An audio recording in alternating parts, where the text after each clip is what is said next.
inside your bedroom. We stopped counting the days, lost in the rhythm. Physical silence. Buenos días. Hola, muy ¿Qué tal? buenas. ¿Cómo estáis? Azucena del Olmo. Mal Martínez y feminismo de estar por casa. Seguimos siendo igual de cutres, igual de estar por casa. Es una casa. Es una casa. Es una casa, somos dos feministas, por tanto esto es feminismo de estar por casa. ¿Y dónde es mejor se puede hablar de feminismo? Pues en casa, en la con casa de los una. hijos y con los amigos. Y son temas que hay que tocar. Oye, eso es una buena reflexión, eso Claro es verdad. que sí. Por dentro, donde se aprende y donde enseñamos también a nuestros hijos. Eso que suena es porque en postproducción tampoco nos da la vida para quitar los sonidos de ambiente. Entonces alguien está haciendo obras. Así que forma parte del feminismo de estar por casa de hoy. Esto es así, como la vida misma. Esperemos que nos forme en mucha parte. Como la vida misma. Bueno, ¿de qué vamos a hablar hoy, querida amiga? Pues vamos a retomar el tema de la sexualidad femenina. Muy bien, muy Vamos interesante. a media. Y yo creo que para empezar con todas las cosas debemos empezar por el principio. Ya sé que puede ser un poco raro. Es lo mejor. Pero Empezar por el principio siempre es lo empezar mejor. por el principio. ¿Y cuál es el principio del sapien? Pues nuestros orígenes, porque nosotros nos autodefinimos como animales autoconscientes, pero somos animales. Entonces, piensa que la sexualidad es una necesidad humana, como otra necesidad fisiológica, como comer o beber. La reproducción es una necesidad humana, como de cualquier otro animal. Entonces, piensa que en el Paleolítico nosotros nos movíamos, éramos grupos de unos 20-30 individuos, que éramos nómadas, íbamos buscando recursos naturales y la sexualidad debía ser muy flexible. Y de hecho los hijos eran considerados del clan, de la tribu, no había un progenitor como tal.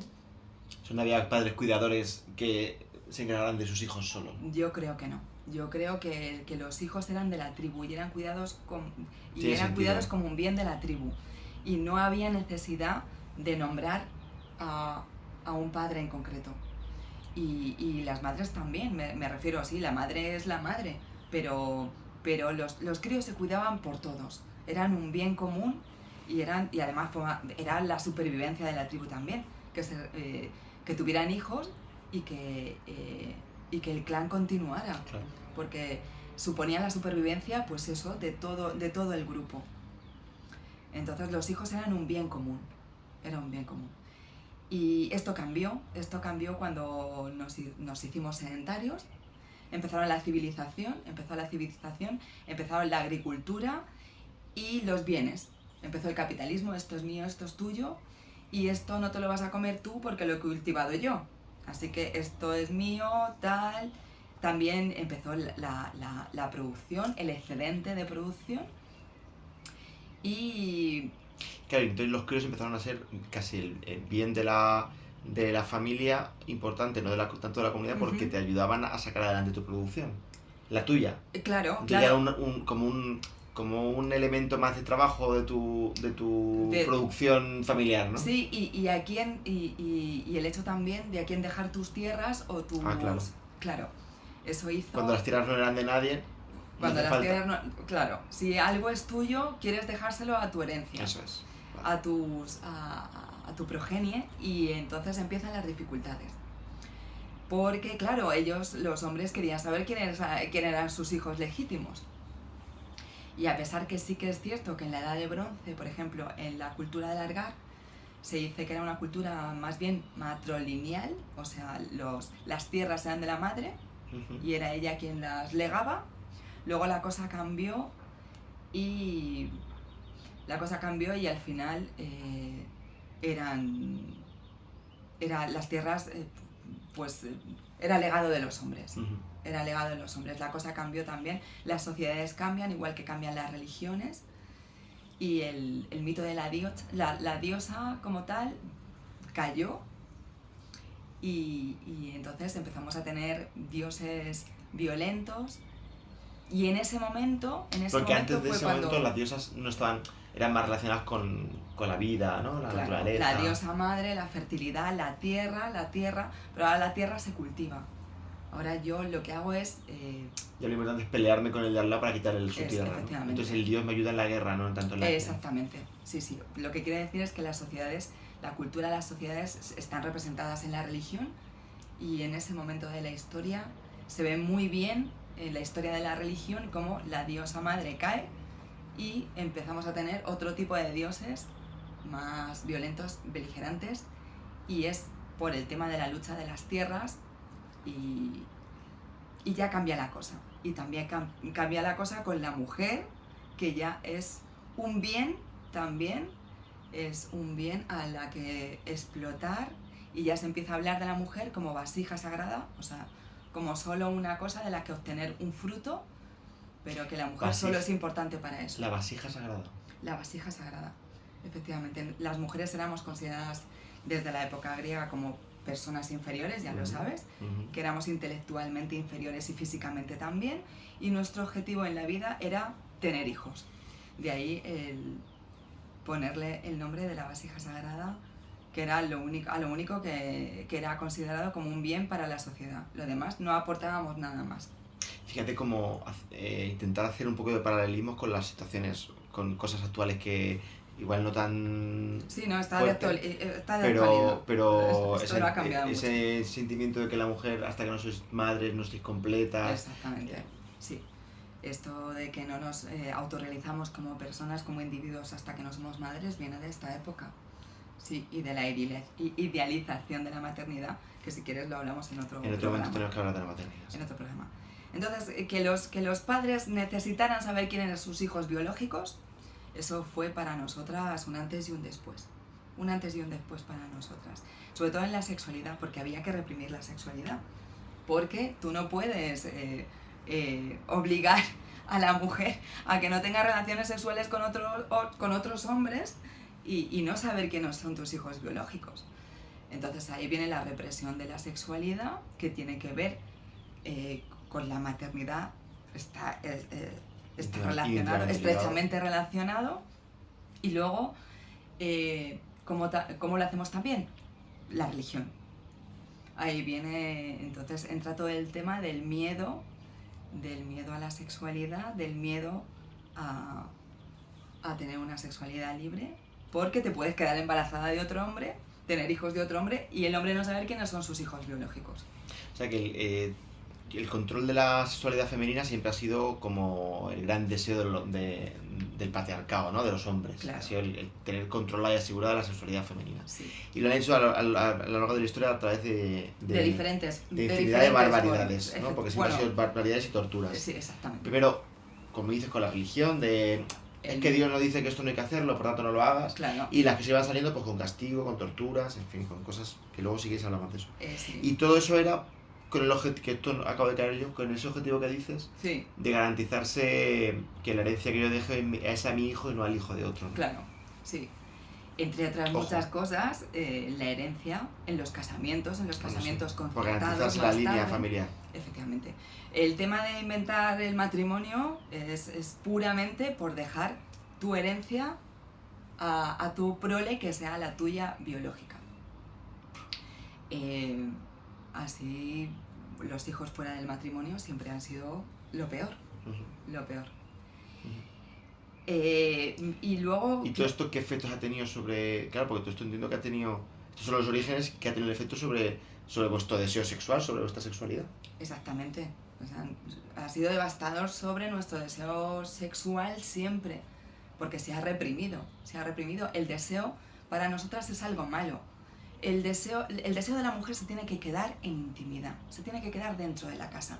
Tú no puedes expresar deseo fuera de los ámbitos de tu marido, porque no está bien. Pero fíjate que hipocresía, ¿no? Total. Qué hipocresía, porque por un lado los hombres quieren mujeres liberadas sexualmente para el placer. Eso es. Pero luego temen mucho esa libertad sexual. Claro, de ahí esa frase tan horrorosa de la mujer tiene que ser una prostituta en la cama y una señora en la calle. Nuestro deseo sexual tiene que quedarse en la intimidad, no puede salir de ahí. Y solo con vuestra pareja. Y, O hombre, con lo que vuestra- obviamente. Y con lo que vuestra pareja y solo considere. con exactamente. Y solo con nuestra pareja. Y retomando el tema... Y eso viene de esos orígenes. Esto viene del origen del patriarcado. Como muchas otras cosas, estamos hablando del tema sexual, pero hay otros muchos factores que se pueden desglosar de esto. Y hablando de la religión, por ejemplo, a mí ya sabéis que me apasiona el tema de las diosas y de la mitología, y como la diosa madre, en principio, que era la diosa fértil, la tierra, la naturaleza, se subdividió en diferentes diosas a lo largo de la historia, y como en la antigua Grecia ya esta diosa subdividida en las facetas más íntimas de la mujer, aparece la diosa Venus como la diosa de la fertilidad, el amor y la sexualidad. Y como la diosa Venus ha sido una de las diosas más representadas, pero también más odiada por las religiones. Sí. Y fijaos que la diosa Venus, aunque representada como temible por su deseo sexual, era una diosa, si no lo sabéis, es una diosa totalmente libre que hacía lo que le daba la gana. O sea, ella tuvo múltiples amantes, o sea, no era una diosa, era como, efectivamente, como la representación de la sexualidad femenina, como algo libre e incontrolable, no solo que era temido por los hombres porque los hombres no podían decir que no a esa, no podían reprimirse ante esa diosa, sino también porque se ha olvidado que, nos hemos olvidado que la diosa Venus era una diosa libre, hacía con su sexualidad lo que le daba la gana. De hecho, la diosa Venus, su historia es que ella nace de la espuma del mar cuando la diosa Gea, harta de su marido Urano, porque además Urano odiaba a los hijos, pues uno de sus hijos, Crono,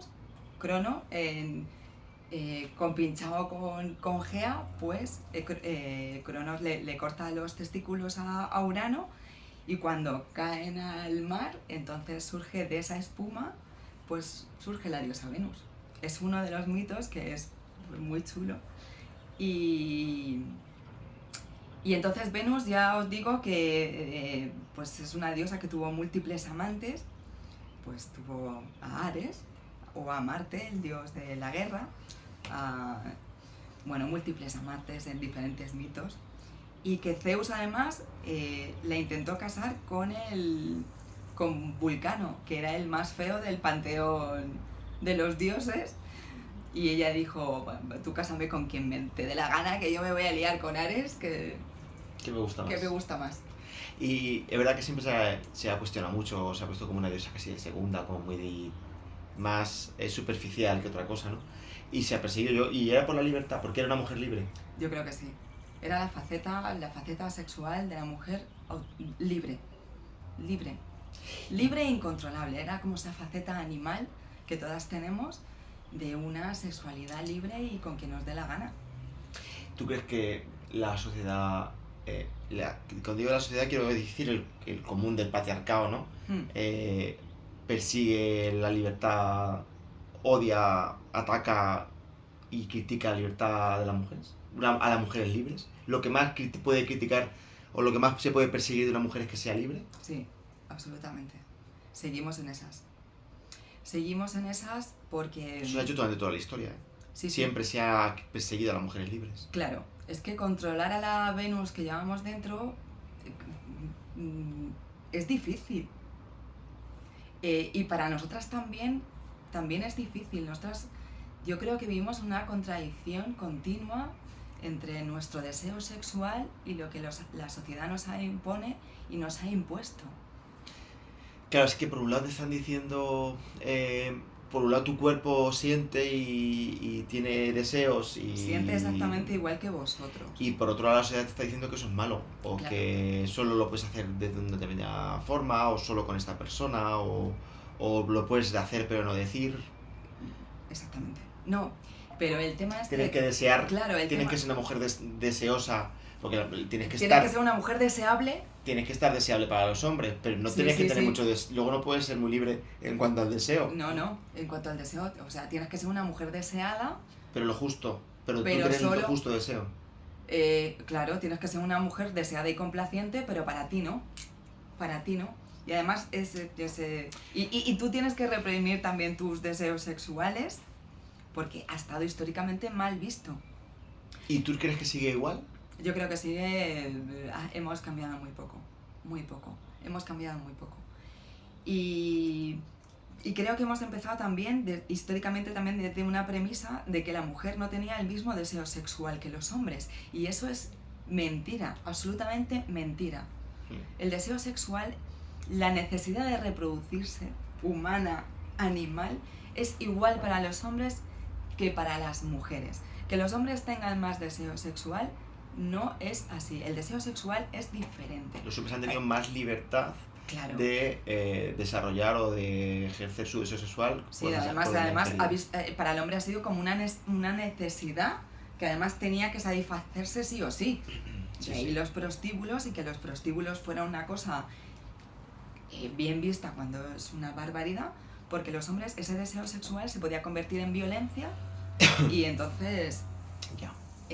ser malo para la sociedad, ir atacando a mujeres como... Y para las mujeres ese deseo sexual, siempre se ha dicho que las mujeres teníamos menos deseo sexual que los hombres, y es infinitamente mentira. Es lo mismo para hombres y mujeres, porque somos seres humanos con una necesidad igual para los dos, que es la propia de cualquier especie animal, que es reproducirnos. Lógico. Así que, Manu, pues No, me quedaba así callado reflexionando porque me parece desolador. sí, O sea, me parece desolador lo que se ha hecho en general con vosotras. sí, Y en ese tema que es tan importante y que ha marcado, yo creo que la vida de tantísima gente. Cómo, cómo se os exige y se os prohíbe las mismas cosas. O sea, cómo la sociedad te exige estar perfecta, deseable, guapa, con una estética imponente, Ujú. pero luego solo a escondidas, o si es en público, yo esa mujer, o sea, como que se huye de esas mujeres en público, o se las critica, se las cuestiona. Como los hombres quieren mujeres libres sexualmente, que les satisfagan sus deseos, pero luego temen y Castigan, y apaciguan y castigan. castran Sí. esa libertad sexual de la Y que, castigan. por el otro lado tenéis que tener. Ujú. Como una reflexión también, si quieres, que hacemos así, que nos queda un poquito, de cómo la sexualidad hacia las mujeres se os educa a cómo protegeros, como sexualidad como riesgo, como peligro. Claro. Cuidado que os quedáis embarazadas, cuidado que te van a quitar la honra, claro, cuidado que te van a violar. Claro. Pero nunca se educa a los hombres como una represión de esa agresión sexual. No se nos dice no violes. Es algo como que se presupone, pero no se nos dice. Y a vosotras, cuidado que os van a violar. O sea, una sexualidad, nosotros se nos educa con una sexualidad libre. Nosotros, los hombres, podemos hacer lo que nos dé la gana, porque como no lo vamos a quedar embarazados, Eso es. tiramos para adelante y ya Eso está. es. Y a las mujeres se os dedica creo que mi sensación, y no sé si la compartes, que en un deseo sexual, en una relación sexual es de peligro, o Sí. como a protegeros del sexo, Claro, y educamos a nuestras hijas a protegerse del sexo, sí, así es. y eso es Lo que quiero dejar claro es que la desigualdad tiene una base biológica. Tiene una base biológica y que viene de esta... Pues, ¿cómo de saber desarrollar esto? pues que las desigualdades tienen una base, o sea, la desigualdad en la mujer tiene una base biológica que tiene que ver mucho con su aparato reproductor. Vale, sí. Y sobre eso se fundamenta la creación de los géneros, ¿no? Efectivamente, y el patriarcado como tal se fundamenta en eso, en que cuando éramos una cultura diferente, lo de tener los hijos biológicos era muy importante, y dejar tu legado. Entonces todo tiene un porqué. Y venimos aquí a que, como las mujeres efectivamente nos podemos quedar embarazadas por nuestra sexualidad, por nuestra condición biológica, eso para el patriarcado, controlar esa sexualidad y controlar quiénes eran sus hijos y su prole ha sido siempre muy importante. Claro, pero ha sido importante para los hombres y como son quienes han decidido todo, Hombre, pero claro. ha sido aniquilador para vosotras. Totalmente, porque nuestra sexualidad se ha reprimido completamente. Por la represión sexual, que ya de por sí sería tal, pero también porque eso os ha llevado muchas veces a la condena, tortura, muertes, a ser quemadas vivas, a ser ahogadas vivas, o sea, mil Que- barbaridades que se le han hecho a las mujeres libres. Que muchas veces esas libres era libertad sexual, muchas veces. Fíjate que la condición de las brujas era, además, las mujeres eran un bien, o sea, las mujeres suponían un bien para la sociedad, pero solo por la facultad que tenemos de dar vida. Entonces, las brujas, cuando decidían irse solas, no tener matrimonios concertados y vivir de otra forma, eran repudiadas por esas sociedades precisamente por eso. Y eran acusadas de brujas, Eran y luego acusadas de quemadas, brujas, torturadas. quemadas, torturadas, pero porque ellas habían decidido vivir de otra manera.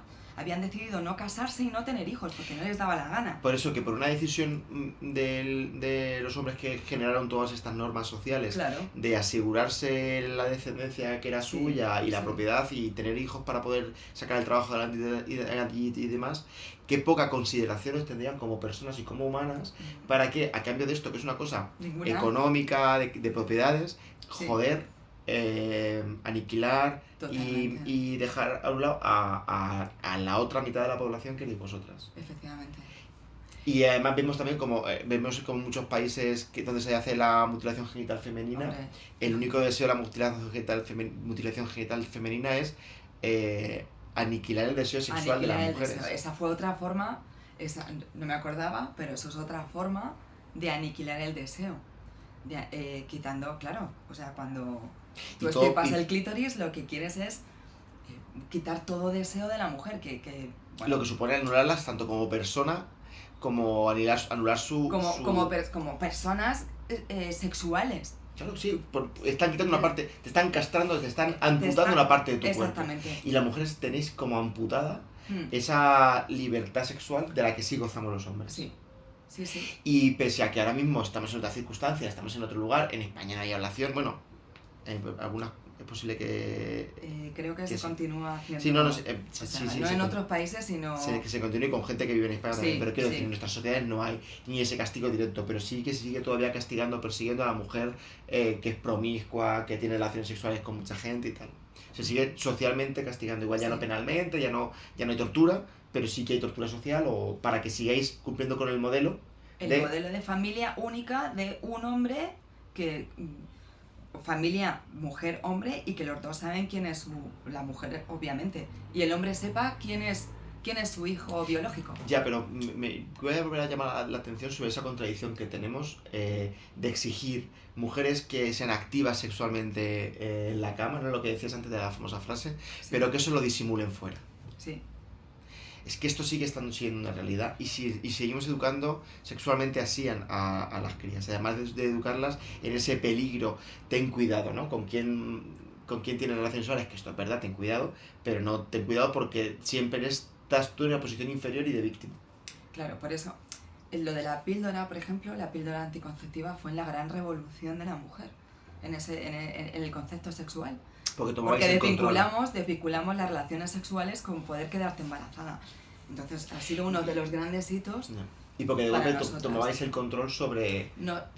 Tomábamos el control sobre nuestra sexualidad por puro placer, para no quedarnos embarazadas. Nuestra sexualidad siempre ha estado vinculada a los embarazos y también desvinculada del deseo. Y tomábamos las riendas de nuestro propio placer, claro. Pero es que esto es otra prueba más de quién ha hecho el mundo, quién ha hecho la sociedad en la que vivimos, quién ha hecho las normas sociales que nos hacen funcionar, que hemos sido los hombres, evidentemente, y no nos ha importado lo más mínimo los efectos que eso tenía sobre vosotras. Absolutamente ninguno. Ni nos han importado ni para bien ni para mal, o sea, no nos importaban ni nos daban pena, ni siquiera nos importaban para saber lo que estábamos haciendo. Nos daba igual las mujeres. Dígonos, está claro que... Claro. No, pero como grupo de hombres que estaban decidiendo cuál era lo correcto y lo no correcto en la sociedad. Claro, y lo primero que tienes que hacer esto se asentó sobre las bases de convencer a los hombres y a las mujeres de que las mujeres éramos inferiores. O sea, esto tiene una base motivacional de motivación, de autoestima, de autoestima sobre la mujer, que lo primero es minar. No sé, el gran pacto, el Claro, gran pacto entre hombres, el gran pacto patriarcal. ha sido no solo minar la autoestima de las mujeres, autoconvencer a los hombres de que las mujeres éramos inferiores para deshumanizarlas y hacer con nosotras lo que el patriarcado le ha dado la gana. Bueno, pues yo esto lo digo muchas veces a los hombres. No somos culpables de todo esto porque no estábamos en esas decisiones. No somos culpables como hombres, pero somos responsables si esto no lo intentamos cambiar de cualquier forma. Somos responsables si continuamos con estas historias, sin intentar alzar la voz y decir que es una barbaridad, intentar romper con esto, intentar respetar la libertad de las mujeres. No somos culpables, no nos podemos sentir culpables, el feminismo no nos hace culpables, pero somos responsables si continuamos con esta historia, si continuamos imponiendo este tipo de torturas sociales, si queremos, a nuestras compañeras de vida, que son con las que hacemos la vida, que son con las mujeres. Y yo le diría a las mujeres que de ninguna manera tuvieran culpabilidad por su deseo sexual. Esto no quiere decir que, bueno, podemos ser fieles o podemos tener una vida sexual activa con quien nos dé la gana. De ninguna de las dos maneras sentirnos culpables por nuestra sexualidad, por lo que sentimos, por nuestra sexualidad y por nuestro placer. El tema de la culpa, un día tenemos que dedicarle la culpa, que sobre todo se centra en las mujeres, porque sois la culpa toda pesa sobre vosotras. Sí. Tenemos que dedicarle, si quieres, otro. El tema de la culpa es muy profundo, muy extenso. Yo creo que, y que nos ha hecho muchísimo daño. Me gustaría que si podéis, por alguna de las vías que hay a través de esto, por redes sociales, por el propio YouTube, que nos contéis qué sentís sobre vuestra libertad sexual. Si la sentís realmente libre, realmente sois, me refiero a las mujeres, si sois, sentís que tenéis las riendas de vuestra libertad sexual, o sentís que la misma está matizada o está controlada de alguna forma por la sociedad, porque creo que es una reflexión muy interesante y que mejorando eso mejoraríamos muchos comportamientos sociales que hay en nuestro entorno. Pues sí, me parece Pues una gran idea. Pues nos vemos en otra. Gracias. Adiós.